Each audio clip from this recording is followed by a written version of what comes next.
Natalie Bennett, isn't the Green Party simply a single-issue pressure group?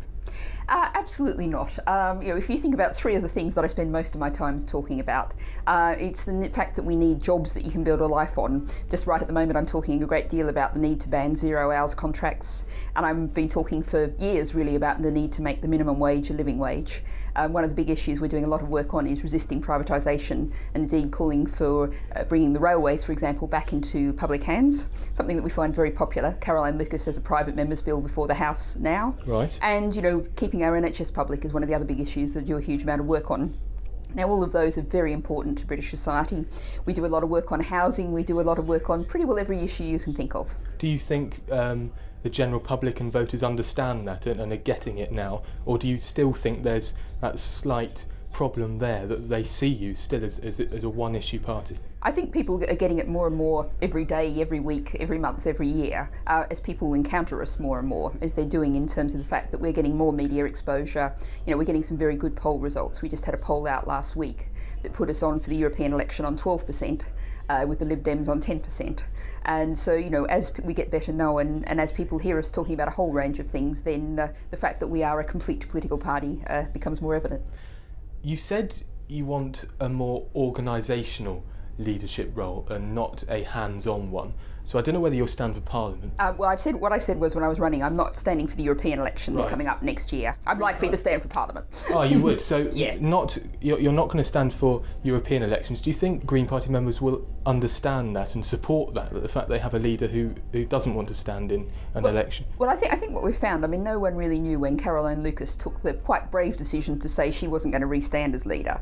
And having a leader who wasn't an MP, when you have an MP, no one knew quite how that would work out. But she was also very much aware that she was doing the equivalent of 3 full-time jobs. She was being a constituency MP, she was being our one and only Green MP in Parliament, and she was being leader. And that was like 3 full-time jobs. And Caroline, is very nearly superhuman, but even she can't be in 3 places at once.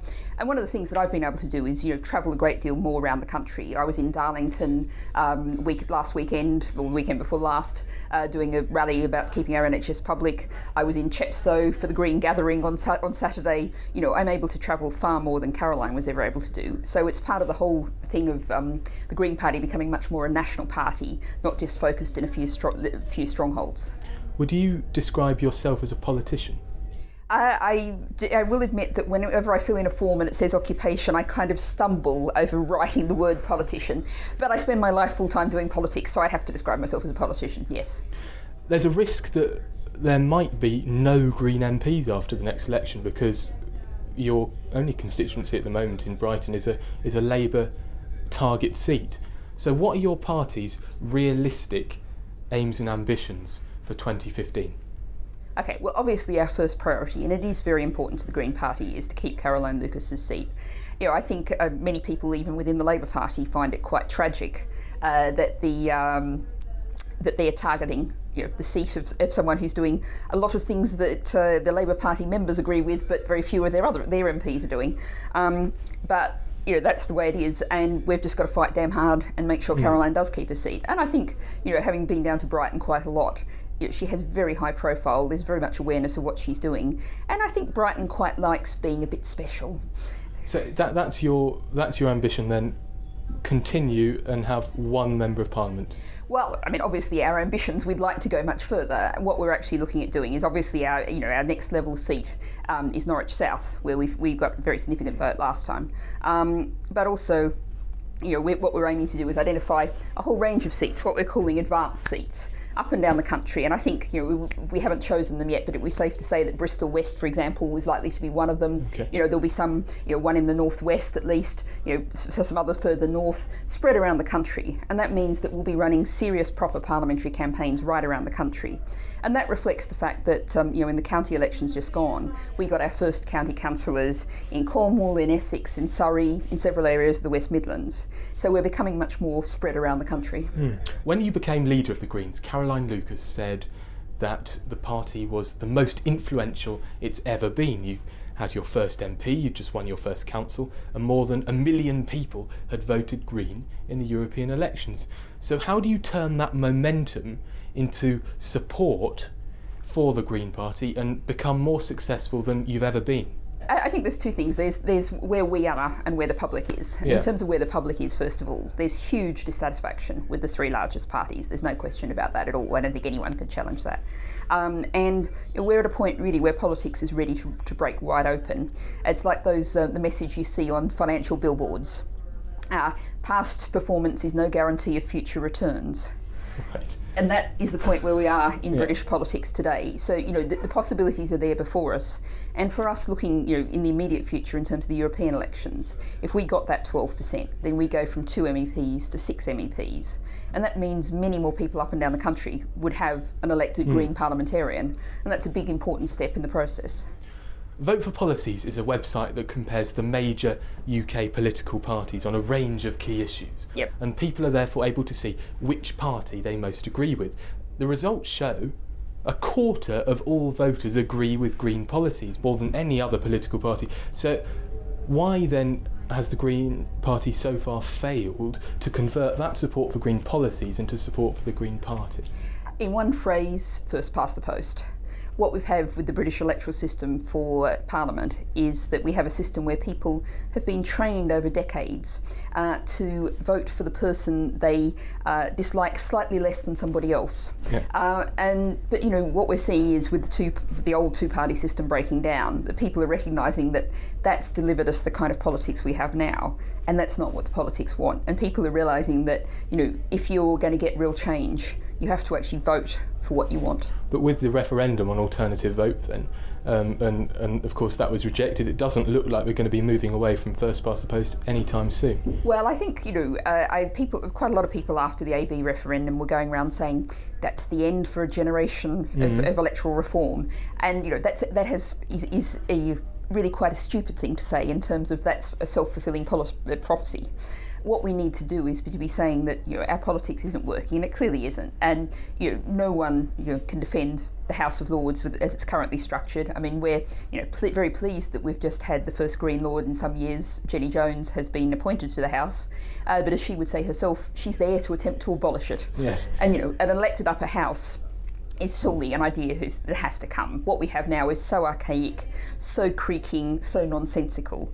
And we also look at local government. If you look at the turnout for local government elections, which is tiny, and that's an area where Scotland has STV, single transferable vote, which is a PR type system. And maybe we can introduce it in local government in England, and that would then be a change that would be another step towards changing the way we vote, the way we think about things. We have to remember that in terms of first past the post, it's an incredibly archaic system that's basically practiced nowhere else in the rest of Europe. The Welsh Parliament has, the Welsh Assembly has PR, the Scottish Parliament has PR, the London Assembly has PR. It's about time we kind of moved into the end of the 20th century, maybe even the 21st. Your House of Lords anecdote reminded me of when you congratulated both Kate and William and 1,500 other new parents. We're about 2,000, I believe. 2,000. On the same day, there were about 2,000 babies born, and I said that I hoped all of them would one day. All of those babies would one day have an equal chance to be elected as our head of state. Surely in times of economic hardship and austerity, concern for the environment is likely to take a back seat to restoring competitiveness. And if green issues really are as important as people feeding their families, why then isn't the media talking about them? I think the thing is, it's a fallacy to think there are environmental issues over here and economic issues over there.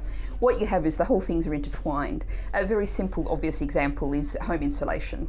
At the moment, the government isn't spending a single penny on home insulation, and yet, penny of its own money on home insulation. And yet, what you can do for each £1 billion you spend on home insulation, you can create 14,000 jobs. You take a very large number of people out of fuel poverty, and you cut carbon emissions. And we also need to very much be investing in renewable energy, which has the potential to create a whole lot of new industries for Britain, create jobs. So all of these things fit together. And ultimately, we have to deal with the inequality issues in our society, because we can't say to the whole of society, you all have to cut back, when we have 500,000 people surviving with the help of food banks, when we have 1 in 5 workers on less than a living wage. Those people aren't in a position to cut back. We have to deal with the unfairness while we're dealing with the environmental issues, and it all fits together. the European Union spends an awful lot of time and money tweaking environmental policies. In other parts of the world, though, Asia, for example, the problems and pollution is just obscene compared to here. Mm-hmm. Surely to achieve its whole philosophy, if the Greens are serious, the party should be less Eurocentric and more global focused. Don't you need a plan for the planet? Well, obviously, the old Green slogan is "Think global, act local," Yeah. and most of the global carbon emissions over history have come from Europe and America, by and large. By America, I mean Right, the US. okay. We have an historic responsibility to act. We also have the technology. And we do have the resources. I mean, it often doesn't feel like it when we're living in Britain today, but we are the world's 6th richest country. And it's worth remembering that. We do have resources if we choose to direct them correctly. For example, if we didn't build, which I don't think we will, High Speed 2, the rail line, then we could put an awful lot of effort into renewable energy and energy conservation, for example. Is there a Green Party policy you don't agree with? Good question. I'm not actually sure that anything comes to mind. I'm sure there's some detail in there somewhere. The fact about the Green Party that I think many people really appreciate is the Green Party doesn't whip. So that means that I can, if there is something I disagree with, I'm perfectly free to say, well, my view is this, as long as I also say, but the Green Party policy is that.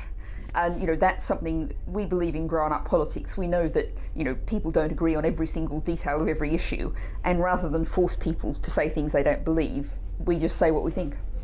If a voter insists on voting for one of the three main parties, Labour, Liberal Democrats or Conservatives, which way would you try and persuade them to vote? Well, I'd have to say not Tory. We certainly don't want another Tory government. But I'd also urge them to actually look at the individual. We're developing towards a much more presidential style of politics, particularly in the last general election.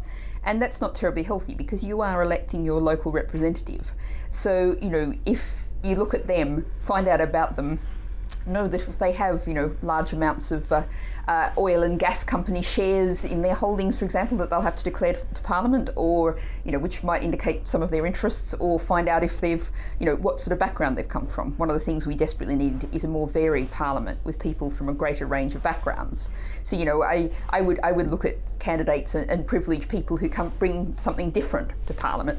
And of course, given that we've got just barely more than 20% women in Parliament, I'd also be slightly biased on that factor. Yes. So, really do look at your individual candidate, I think, is one of the important issues. We spoke to Mail on Sunday columnist Peter Hitchens this morning, and he was frustrated that the Greens claim to be the only political party supporting the environment.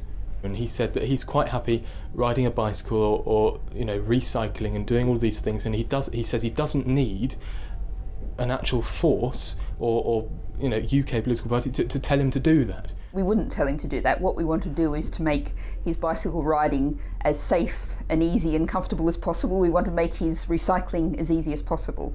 We're not concerned with individual behaviour. That's why we've joined the Green Party rather than joining our local carbon reduction group or something like that.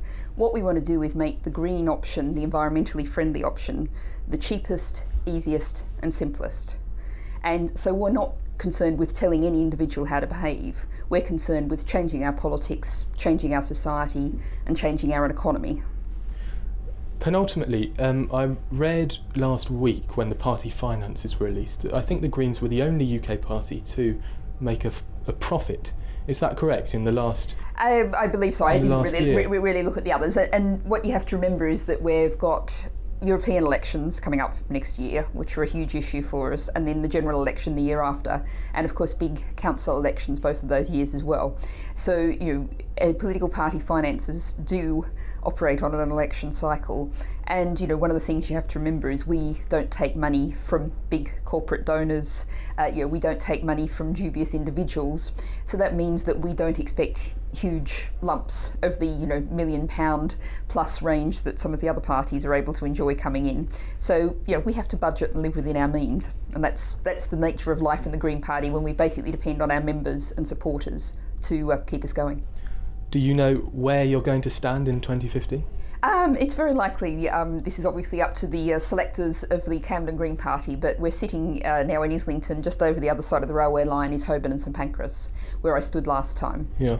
And that's where I live. That's where I've been an activist for some years. So it's likely that's where I'll stand. And finally, what's the best thing about the role of being leader of the Green Party?